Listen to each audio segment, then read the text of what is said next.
মুহাম্মদ মোস্তফা কামাল রাজ পরিচালিত ঈদ উল ফিতর উপলক্ষে মুক্তি পাওয়া নাটকের মধ্যে ইউটিউবের ট্রেন্ডিং এ এখন শীর্ষে আছে তোমাদের গল্প। এতে যৌথ পরিবারের মাঝে বন্ধন অটুট থাকার গল্প বলা হয়েছে। 1.5 ঘন্টা দৈর্ঘ্যের এই নাটকের বেশিরভাগ দৃশ্য দর্শকদের আবেগ প্রবণ করেছে। হৃদয় ছোঁয়া কিছু মুহূর্ত দেখে অনেকেই চোখের পানি ধরে রাখতে পারেননি। সিনেমাওয়ালা ইউটিউব চ্যানেলে 31শে মার্চ ঈদের দিন বিকাল 4টায় এসেছে তোমাদের গল্প। 4 দিনে এটি দেখা হয়েছে 70 লাখ বারের বেশি। এতে মন্তব্য পড়েছে 26,000-এর বেশি।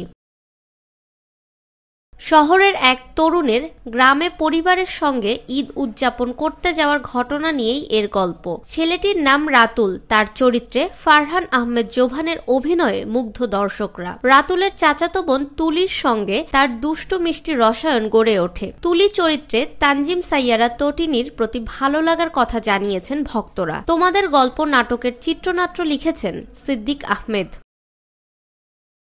দেশ বিদেশের অসংখ্য দর্শক ও প্রবাসীরা ইউটিউবে মন্তব্যের ঘরে নাটকটি নিয়ে নিজেদের ভালো লাগার অনুভূতি জানিয়েছেন। তাদের বিশেষণে এটি এক কথায় অসাধারণ, পুরস্কার পাওয়ার মতো শ্রেষ্ঠ নাটক। এমন দারুণ একটি নাটক নির্মাণের জন্য সংশ্লিষ্টদের ধন্যবাদ জানিয়েছেন দর্শকরা। নাটকটিতে ব্যবহৃত গান আলাদাভাবে ভালো লেগেছে অনেকের। মায়াজাল শিরোনামের গানটি গাওয়ার পাশাপাশি সুর ও সঙ্গীত পরিচালনা করেছেন আরফিন রুমি। এর কথা লিখেছেন জনি হক। সুমন হোসেনের চিত্রগ্রহণ প্রশংসা কুড়িয়েছে। রং বিন্যাস ও সম্পাদনা করেছেন রাশেদ রাব্বি। ফাহমিদা বিনতে আনোয়ার, নিরপেক্ষ নিউজ ডেস্ক, ঢাকা।